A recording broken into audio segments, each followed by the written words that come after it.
Ça fait un moment que j'ai envie de faire une fonction de recherche d'images sur Excel et je crois que j'ai enfin réussi à vous présenter quelque chose d'acceptable. Regardez, égale Google Images et quand je tire vers le bas, ça va rechercher sur Google et me renvoyer le premier résultat.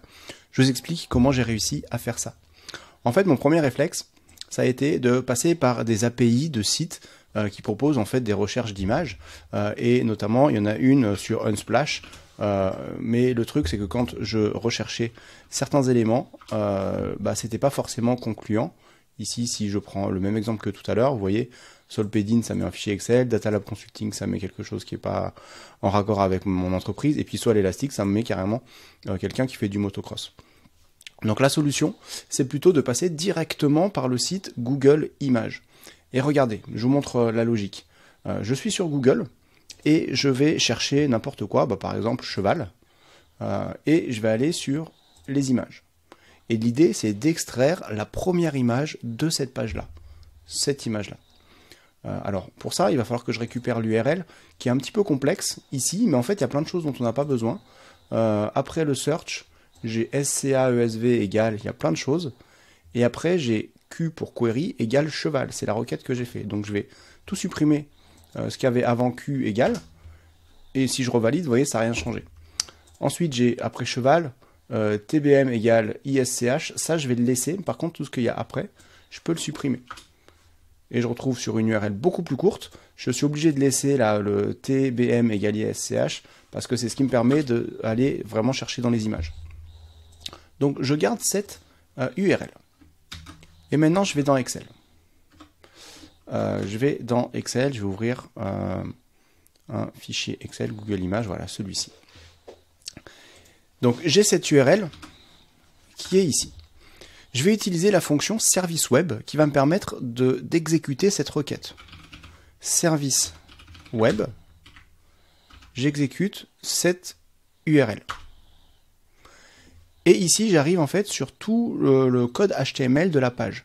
Je vais le copier, je vais juste le coller dans un Word pour qu'on comprenne bien.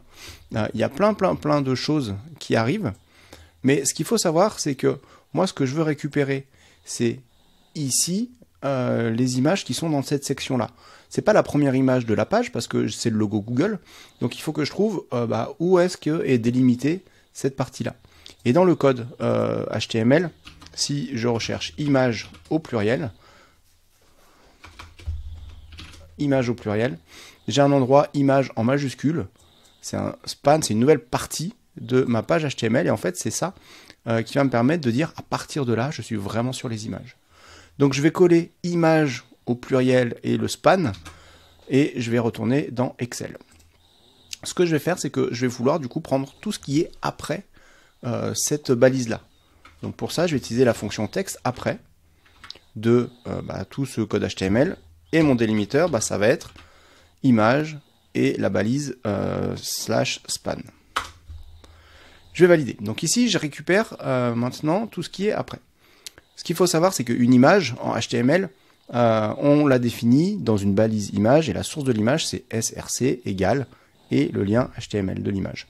Donc ce que je vais faire, c'est que je vais de nouveau utiliser texte après de cette partie-là. Et je vais récupérer ce qui est après src égale. Comme ça, j'aurai l'URL de la première image. Donc, mon délimiteur, je vais mettre src égale. Et je valide. Et ici, j'ai l'URL de la première image. Et puis, il y a encore d'autres choses derrière. Ce que je vais faire, c'est que je vais supprimer ce guillemet. J'en ai pas besoin. Donc, dans mon délimiteur, je vais rajouter esperluette pour concaténer. Le guillemet, c'est le caractère 34. Maintenant, donc je récupère l'URL de mon image, mais il y a encore plein de choses après. L'URL, elle se termine par un guillemet. Après le src, l'URL est entre guillemets. Donc moi, je vais récupérer le texte qui est avant le guillemet. Comme ça, ça va me permettre de garder que l'URL. Texte avant. Et mon délimiteur, c'est le caractère 34, le guillemet. Je valide ça. Et là, je récupère juste l'URL. Si je fais égal image, la fonction image de ça, je récupère bien mon cheval. Donc maintenant, je vais essayer de mettre tout ça dans une même formule et puis faire varier le mot-clé. Ici, en fait, je vais repartir de ça et à chaque fois que je fais référence à un élément, je vais le recoller à l'intérieur. Ici, je fais référence à D5, je vais copier la formule qui me permet de calculer D5. Comme ça, ça va me permettre en fait de, à chaque fois, éviter les étapes intermédiaires. Je détaille toutes ces étapes pour que vous compreniez bien. D4, hop, je colle, sans le contenu actif, juste pour coller la formule. Ici, le texte après. Je fais référence à D3. Je valide. J'ai toujours le résultat de mon image. Ici, le service web, à la place de D2. Et maintenant, j'ai ici l'URL. Alors l'URL, ce que je vais faire, c'est que je vais la rendre dynamique pour sortir le mot-clé cheval. Pour l'instant, je vais faire référence à Apple ici. Donc je concatène le début de mon URL jusqu'à Q égale et une cellule A1 qui contient Apple et la fin de l'URL. Je valide ça, donc dans l'URL ça m'a mis Apple et vous voyez le logo a changé. Je vais copier ce qui m'a permis de créer l'URL dynamique et je vais remplacer ici D1 par ce texte là. Et vous voyez, j'ai mon image qui apparaît. Maintenant, je fais juste référence à la cellule A1.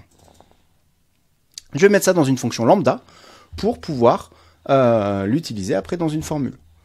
Donc, lambda, je me mets juste avant, lambda. J'ai un paramètre qui va être mon mot-clé, point virgule, et ensuite j'ai la formule. Ma formule, c'est tout ça. Et je vais remplacer simplement A1, la référence de ma cellule, par mon paramètre mot-clé. Et je ferme la lambda à la fin. La lambda, quand je vais valider comme ça, elle ne va pas s'exécuter parce qu'elle ne fonctionne pas comme ça. Si je veux la tester, il faudrait que je me mette à la fin. Et entre parenthèses, je ferai référence à la valeur du mot-clé. Ici, ça fonctionne. Mais moi, c'est pas comme ça que je vais l'exécuter. Donc, je vais supprimer là les parenthèses. Hop, qui sont à la fin. Je vais copier toute ma fonction lambda et je vais l'utiliser dans le gestionnaire de noms. Formule, définir un nouveau nom. Le nom, je vais l'appeler recherche image. Et faire référence à, je vais coller ma fonction que je viens de créer. Je valide. Et donc maintenant, je vais faire égal recherche image de mon mot-clé Apple ici. Je valide. Et donc j'ai ma pomme qui apparaît. Je tire ça vers le bas. Ça s'adapte automatiquement à chaque élément. Et si jamais je veux rechercher, je ne sais pas, par exemple, ordinateur gamer, il va rechercher sur Google Images ordinateur gamer. Et regardez, si je copie ça, que je retourne sur Google Images, je cherche ordinateur gamer, j'ai bien le premier élément ici qui est renvoyé dans les images et pas dans tout ce qui est sponsorisé au-dessus. Donc voilà, avec cette formule-là, je vais pouvoir créer ma fonction recherche image. Je vais aller chercher sur Google directement le mot-clé et il va me renvoyer la première image recherchée. Voilà, j'espère que ça vous a plu, que vous allez pouvoir aussi mettre ça dans vos fichiers Excel parce que ça ouvre plein de possibilités d'automatisation des images. N'hésitez pas à me dire en commentaire les utilisations que vous y voyez et je vous dis à très bientôt pour une nouvelle vidéo.